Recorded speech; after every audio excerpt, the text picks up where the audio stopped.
Hi, my name is David Prater with Arcadia Valley School District. I'm the athletic director. Today I'm presenting a case from Chapter 8 of Case Studies in Sports Law. The case is Lowry versus Everend, which deals with the freedom of speech under the First Amendment in the high school football setting.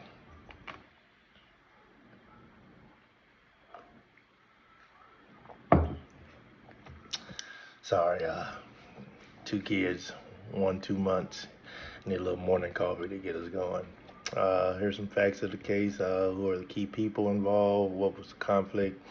What events led to the lawsuit? And what constitutional issue is at the heart of the case? The high school football players circulated a petition to remove their coach. The coach removed them from the team for insubordination. The players sued, claiming First Amendment rights were violated. Were some of the key points of the Lowry versus Everett. Arguments from both sides. Plaintiffs. So the plaintiffs, the football players, they claim their freedom of speech was violated, and then they started a petition that was peaceful and about the team concerns. They always used the team as the forefront from their argument. They never brought it as an individual or personal conflict. They made it as a team conflict as a whole. The defendants, so the coach and the school district, argued that the players' speech disrupted team discipline and team unity. So they took it as individuals trying to start strife with the team. Claim removed from the team was within administrative rights. They said that I'm sure with most teams, most organizations, they start their year off with a agreement or a contract, and uh, the coach deemed that these boys starting up this petition uh, disrupted the team's discipline and unity, and kind of disrupted those bylaws that they kind of talked about going into the season. Here's some of the court's findings. Here's some keynotes. What did the court decide? What legal reasoning did the court use? And did it reference any major precedents?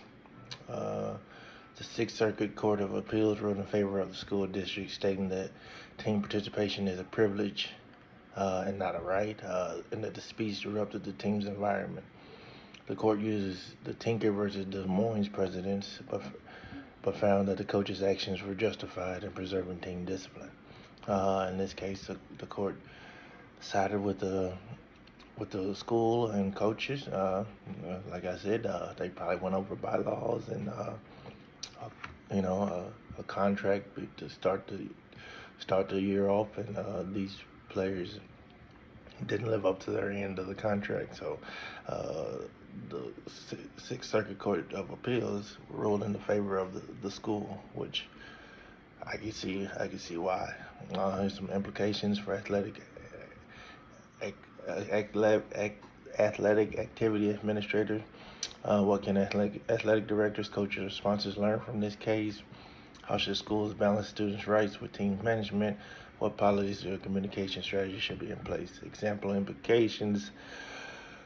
Uh, Student athletes have constitutional rights, but those rights can be limited in the context of team rules and school discipline.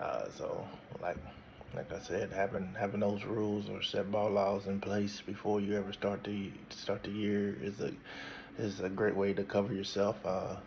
It lets your players know your expectations. It lets the AD know your expectations. It lets the schools know your expectations. And if you don't live up to those expectations, rules, bylaws, that you can be dismissed from the team. Uh, it lets everybody know that anything that can be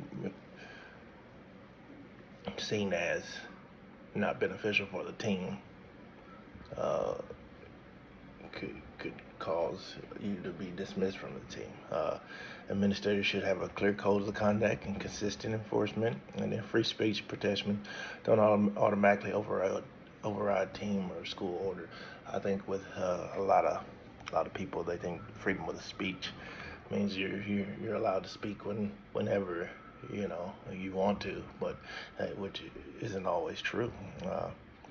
in a team setting, in a school setting, you have to follow that chain of command and make sure that you're following all those bylaws. To summarize, Lowry versus Everend shows that tension between students' free speech and the school's authority to maintain discipline is a critical reminder that administrators must weigh constitutional rights carefully when making disciplinary decisions. Uh, Thank you.